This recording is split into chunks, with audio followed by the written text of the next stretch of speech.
with making sure that people are RSVPing if they're going to be coming to the meetup. Yeah, right now we're using Evite. Okay. I just don't see how,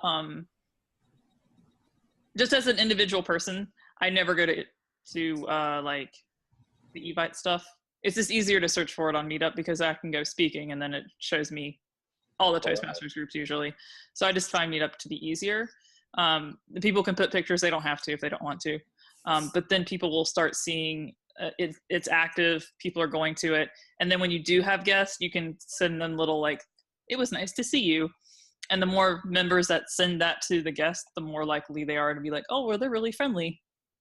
They thought so Meetup has a lot of built-in functions that make people feel welcome, plus amp up the club just from searching along. Especially if you're near Charlotte area, you should have, at least population-wise, you should be able to support that. Well, hey, well, Tim, does your club have a free Toast host site? It does have free Toast host, but it's nobody's using it. Yeah. Well, not only that, when I look on Toastmasters International, you don't have a website according to them. So if people are using. I've contacted Toastmasters twice with our email, with our HTML address, and still nothing. I haven't checked to see if I have access to update. You should have access now. Just go out to there and update, put the website in there. Because specifically, if I'm an existing Toastmaster and I want to know a little bit more about who's going there, and I'm going to look first at Find a Club, which is what I did, and I see there's no, the website's not hooked to there, and I don't know this phone number. There's a phone number, but whose phone number is that? Is that yours or? Like I said, I'm going to, if I could change that data, I'll change that data tonight. Okay, let me pop in here, folks. I want to get as many questions as we can. Tim, do let us know how these things work. Will do. Okay. A wider note to everyone on the call. We've mentioned Meetup a couple of times here. We have an initiative to rebuild the Meetup hubs that are available to clubs throughout the district. We'll be letting you know how that goes. I'm really optimistic we can get those hubs rebuilt by Labor Day.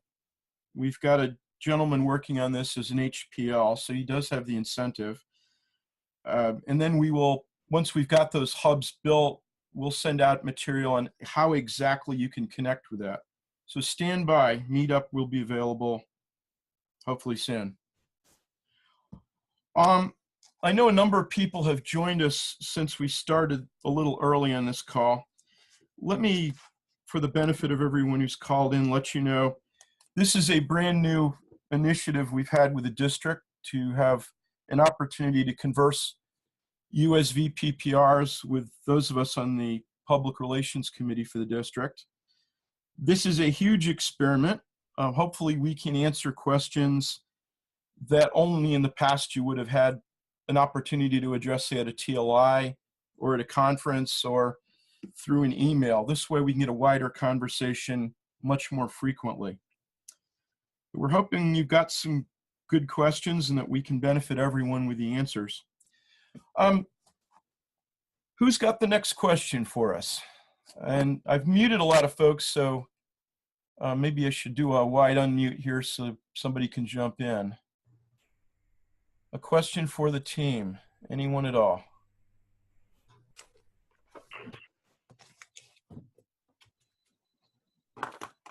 Hey, David. Yes. This is Carrie Mead. Hey, Carrie. Reverend Carrie. You mentioned the Meetup Hub. Yes, ma'am. Is that going to be free? Yes, that's the idea, is that we will have 3 accounts for the district, and each of those will be subdivided into 3 hubs. So there will be 9 regional hubs available for clubs, and that it would be no expense to your club to join. Right now, our club has a Meetup, so I'm just trying to figure out how we would transition that over Of course, it's preferable to not be paying for a separate Meetup account. So I was trying to figure out how that would work. So I'm not sure if there are set dates where you pay like $60 per 6 months, if it's like June and January or June and December, or how that works. But I guess we need to just get that figured out. Yeah, that's going to be one key determinant. Okay, I'm going to have to. Could everyone mute who is not? Okay. Eu tô participando de uma reunião também. Hello? Ah, então tá, meu amor, vai aí. Something, Participa aí, tá tudo bem, né? something odd is happening. We will just carry. Yeah, can you hear me? Yeah, I just have to clean up a few of the. I'm muting some folks who I don't think are speaking. Okay. All right, that helped a little bit. I think we'll just have to stay in touch, and once this capability is available to you, probably early September. Okay. And I think we can have an individual conversation about switching over if that's something you'd like to do. That sounds great. Thank you. Okay. Next question. Who's got a burning issue that we can help you with? Well, do I need to unmute people? Okay. Hi, David. This is Neil Amato. Hey, Neil. How are you doing? Doing well. I don't know if you remember me, but I guess we're former coworkers. So I sure do. How's things going over there at the Institute Association? Doing well. Yeah, for those who don't know, I work at the American Institute of CPAs, recently renamed the Association of International Certified Professional Accountants. That's a mouthful. But it's still the AICPA Toastmasters. Exactly. So I'm recently elected to VP of PR with the AICPA. And one question I have is, when I first started going to meetings, it's a noon to 1 workplace meeting on Wednesday. And I figured everyone was going to be eating lunch. And no one wants to eat lunch. I feel like they feel like they're going to interrupt speakers, or I don't know. It just feels like, to me, maybe I focus too much on food, but it feels like it would maybe bring more people there if it was more open. So I'm trying to figure out how we can say, hey, bring your lunch, come on in. But if no one's eating lunch of the existing members, seems kind of difficult to start that. Have you folks had a conversation at the meetings about this? I mean, it seems, I can't believe it's a difficult concept to bring up. No, I mean, again, I'm so new as an officer, I just haven't really had a chance to bring it up, but it was something I noticed when I first started going. The first time I went, I brought my food. I was the only one there who did, and I felt kind of weird. And so I think if I've gone to 20 meetings since then, I've maybe brought food like one other time, and no one really eats. And I feel like it takes away from the communal aspect of the meeting sometimes. I don't know. You all still have a Toast website for the club, don't you? We do. Okay. Why don't you put that on the front landing page and call attention to it? This is an opportunity to have a club meeting and take care of lunch and not worry that they're going to conflict. Just be right up front with it there. Assuming you're using that as a direction point for any of the publicity within the building. Yep, we are. So yeah, that's a good, simple idea. Just and I'll bring it up with our new president as well. But just thought I'd see if it was something that anyone had ever experienced or had thoughts on. Yeah, sure. Go ahead, Remy. Oh, Mary can go ahead. Hmm? Mary can go ahead. I think she had something for us, and I can go next. Okay. Oh, yeah. When I worked at Lowe's, it was a smaller room. But one of the things that helped is if you get a few people that will consistently bring their lunch, then everybody else feels more comfortable doing it. So the fact that you were the only one eating your lunch and then you felt uncomfortable and quit doing it, you need to be the leader and just bring your lunch every day. Every meeting, and other people will follow suit. Or you could even ask some people, hey, bring your lunch so that I'm not the only one eating. You'd be surprised how many people will follow you. Oh yeah, when you have food, honey, people want food. I haven't had that issue, but we meet at 7:15 a.m. So in the morning, we're pretty early. But you do have a key lunch area, lunchtime, and so someone may have set the president earlier to not bring lunch because maybe it was a distraction or it's not like the Toastmaster way. And just be prepared to, eloquently speak to, like, hey, it's my lunch hour and I really want to do it. But it also creates an environment that's pretty normal for when people actually do speeches. There's going to be distractions. And so it actually adds a level of complexity that most people are going to actually need anyway. So if people give pushback and they want to be kind of silly about it, just politely say, hey, we're creating an environment that's friendly, for one, because you have to eat food during your lunchtime. And then two, you're going to be helping them kind of overcome those like crinkly papers and stuff like that, because it happens in real life all the time. Mm-hmm. That's a great point, all of you. So thank you. Mm-hmm. Good luck then, Neil. I'm sure it'll go great. Another question.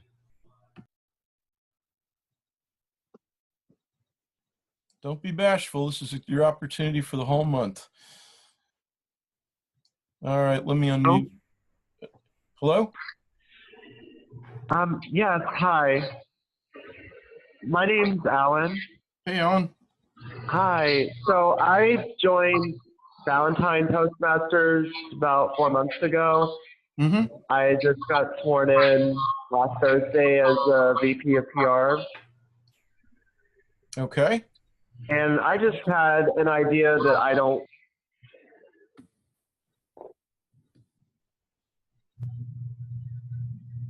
Do we lose you? I'm sorry? Did we lose you there? I'm sorry. Did you just got appointed? Yeah, can you hear me? Yes. Could everyone else so mute? yeah, I was just. Okay. Yeah, so hang on, let me go outside. Anyway, are you able to hear me now? Yeah, we just have some interference, probably from another open line. Oh, okay, gotcha. Yeah, Well, I was just wondering what the protocol was as far as incentives to get people to join. I know that, for those of you who are familiar with Valentine, it's not exactly, a poor community. It's a pretty affluent area of Charlotte. So I don't think really the money is an issue, but I thought we get a lot of guests that come into our meetings and then they like it, but then they never come back. So is each club allowed to do some kind of an incentive where if you join, maybe you get like entered in a raffle to win a prize or something, so that way they have a reason to, keep going since they've paid? Well, Alan, actually, I'd approach this a little differently. Have you folks taken a look at how the visitor experience is at the club? One thing we often encourage clubs to do is the moments of truth module and evaluate how visitors' experience is. Mm-hmm. Have you been following up with people who visited the club and asked them what they thought, what kind of experience they've had? I personally haven't, just because I just got appointed, but I know a lot of times life gets in the way, but Sure. I know that, isn't that technically a VP of membership's job, is to follow up on new members? Oh, absolutely. I can take that on that role as well, but. Well, I'd certainly encourage you to have a chat with that person, the president, and so forth. Mm-hmm. Look at what's happening, because my own club experience is that we're pretty successful at enlisting at least half the visitors over a period of time. If you're having problems keeping them, I wonder if there's something else that's getting in the way. Yeah. Whether the meeting is the meeting efficient? Is it productive? Are the evaluations good quality? Are people feeling warm and invited? I mean, you as a recent visitor turned member can probably speak quite well to that. I'd begin there before I looked at additional incentives. We've got a powerful incentive program in building communication and leadership skills. Remy, Mary, what, Saleh, any thoughts on this that you've got for Alan? Just to expand on what you said, making sure you have a very engaging meeting, a lot of times self, as well as making sure the members are engaging and friendly with the guests, not just they go up and speak or they go up and evaluate, but beforehand or afterhand, just following up with the guests that even if they're not the VPM or they're not the VPPR, you know, hey, what brought you here? What brought, and then sitting next to them before the meeting, like if you know it's a guest and you know it's their first time, you know, having a friendly any member of the team just sitting next to them to kind of explain what's going on is more inviting. You don't have to do raffles or I know sometimes if membership gets really low, it feels you can feel a little stressy and you need to get new members. But if you just break it down to the foundational, kind of like foundational excellence of what a good meeting looks like and just consistently do that week after week, you'll bring more and more people. And if you're talking about like functionally, one thing that you can potentially do if you're not doing it already is utilize Free Toast Host, because what we're doing in Raleigh Talkmasters is our VPM is, you know, writing down first name or their name, their phone number, their email address, and then how they found out about us. And we enter all of that information other than where they found out about us into Free Toast Host as a guest. And then a lot of times it makes the membership VPM's job easier because all they have to do is move them to a member when they join. But it also means that you have a running list of all your guests. So if you want to do like a open house, you get a blind email that's like guest - your club number at toastmastersclubs.org. It'll automatically send whatever that, you know, invitation is for your open house to any guest that has been there previously, or even former members. So if you keep up with your Free Toast Host on members and guests, former members, it makes your job a lot easier when you do open houses, or if you want to do a big kind of bang at one point, to get those guests to come back and turn into members, or even former members to come back and be like, oh, I really like you guys. The other thing is, if you have, what time do you guys meet and when? So we meet at 6:15 in the evening, and then the meeting goes until 7:30. Okay. Because what works really well for Raleigh Talkmasters is we meet really early, like 7:15 to 8:15. And for those that don't have to run off to work, we have coffee afterwards, and that's where most of our guests turn into members, because it gives us an extra social function, but people get to know each other as people, not just as the person that just did the speech. So think of maybe doing, I'm not familiar with Charlotte, but if you have like a local pub, maybe just to be like, hey, we're going to go, a couple of us are going to hang out at the local pub. You don't have to drink if you don't want to, but maybe grab some fries or beer, whatever. And that kind of takes down some of I know some clubs may seem a little formal, but if you just take it back a little and be like, hey, we're just people. Yeah, we actually do that. A bunch of us go out every week afterwards. I don't think, we don't formally announce it at the meeting, but kind of the people that have been going there for a while, they go out, and then I just happened to get invited one night as I was leaving. But, I guess, go ahead.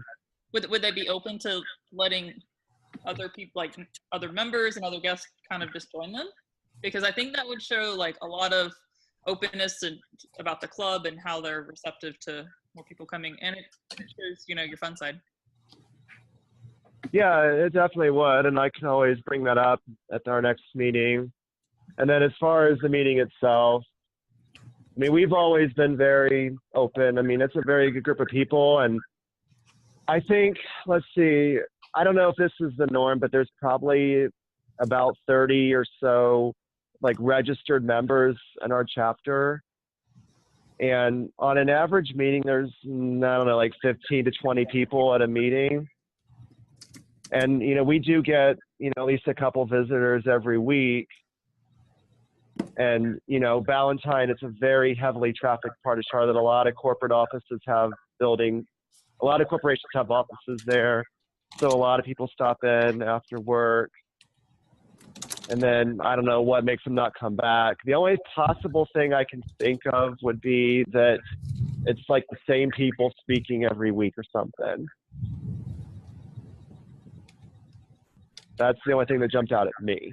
Yeah. And I mean, if anybody's open for feedback, you can always just maybe ask a couple of guests what they thought after, you know, after the meeting's concluded, what they thought. And if you know any of the guests personally, or you know that you're okay to reach out to them and say, hey, you know, we haven't seen you in a while. You know, you seemed really interested, and then you kind of dropped off. I rephrase that, of course.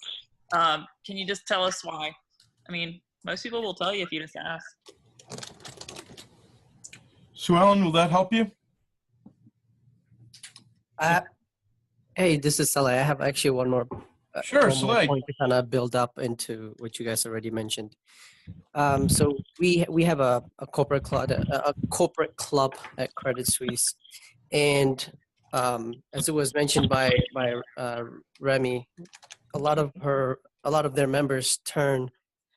A lot of the guests turn into members once they do the coffee socials.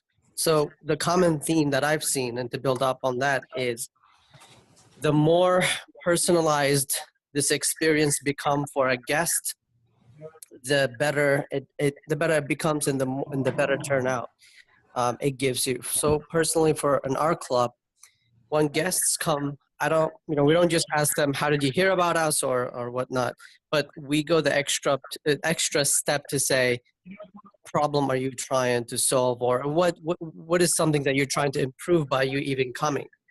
So we try to understand their goals, their needs. And so when we do follow up with them, it becomes more of a personalized follow up. And so, you know, it really helps people see that we really care about not just building a meeting and having members, but to see what their goals are and trying to help them in that way. And so I really think that has assisted us with, because we're a corporate club. And so because we are operating this way, I had 2 departments just last week where we had this type of conversation. They want us to hold exclusive meetings just for their department to give them some public speaking nuggets or whatnot. So, you know, the more personalized you make it for them, I think the better an outcome can come from this. Great. Thank you, Sly. Okay, Alan, keep us posted on how things go. Let's make sure we can help you out and get this solved. All right. Hey, folks, we're coming up at 8:30. I know we said we'd wrap up. If you do need to leave, please do so. I think we can take one more question, and then that'll wrap up our conversation for tonight. Who has that question? I can chime Hey, in. Belinda. How are you doing? Great. How are you? Doing well.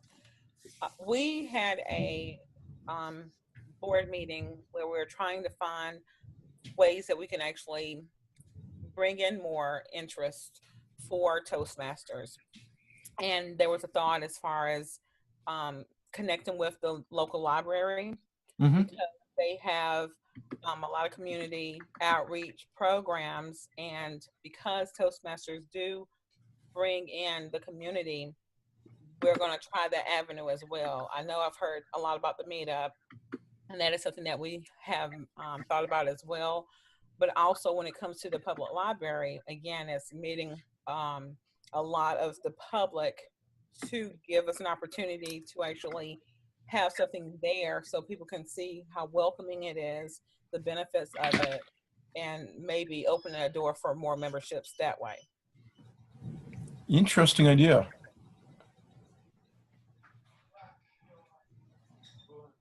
Any challenges, do you think, with that? Not at the moment, because again, everything's about just trying something different that would actually be connecting with the community. So could you do this when you put some material together that does that interface? Could you share it with me? that's not a problem at all. Yeah, that may be something we can spotlight in eBlast. Let us know how it's going. I'd like to see how it works, and that we can benefit the whole group that way. Okay. Thank you. Definitely. You're welcome. Okay. All right, I think we've come to the end of our time for this month. Bill was pretty explicit with me. He wanted to keep this to a half an hour. So here's what we're going to do going forward. We'll have another call on the 4th Sunday of next month. Someone have a calendar queued up. When is that? That isn't the 20th, is it? It's August 26th. Okay. We will announce this again, but it should be already embedded in your Google calendars when we send out that invitation. It is. Great. So if you would like to listen in, or if you have a challenge, you're welcome to join us again. It's not mandatory. Come in and out as you need to. I've left you in the chat room my mailbox for Public Relations Committee and my phone number so that you can get in touch with us. You know, any time in the month, don't limit your questions to right now. If it's something that I can bring in the team, we will do that and come up with a response for you. I'd like to have an ongoing conversation with you so that we are all the stronger. I agree. Okay. Thank you all for joining in tonight. This was a fabulous turnout. I'm really happy with the number of folks who got on, and I hope what we've talked about will help some of you directly and perhaps ideas for everyone else.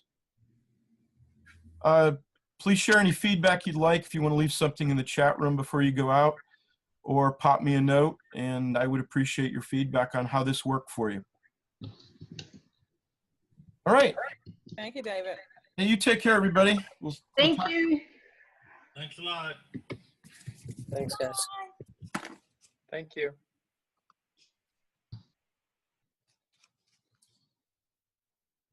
And they all go by. Hey, we had a really rocking turnout here. I think that was a peak of 19 people who weren't on the committee. Yeah, because this is great. Okay. We got a few folks hanging on for dear life, but all right. Any last thoughts from you on the committee? I appreciate your jumping in and helping out. I think you gave us some good perspectives, and that was wonderful. All right, well, I'm going to sign out myself then. Have a great night. We'll talk to you soon. Remy, I will be seeing you in a couple of days. Yep, see you on Thursday or Wednesday. Okay. Good night, everyone. Bye. Night.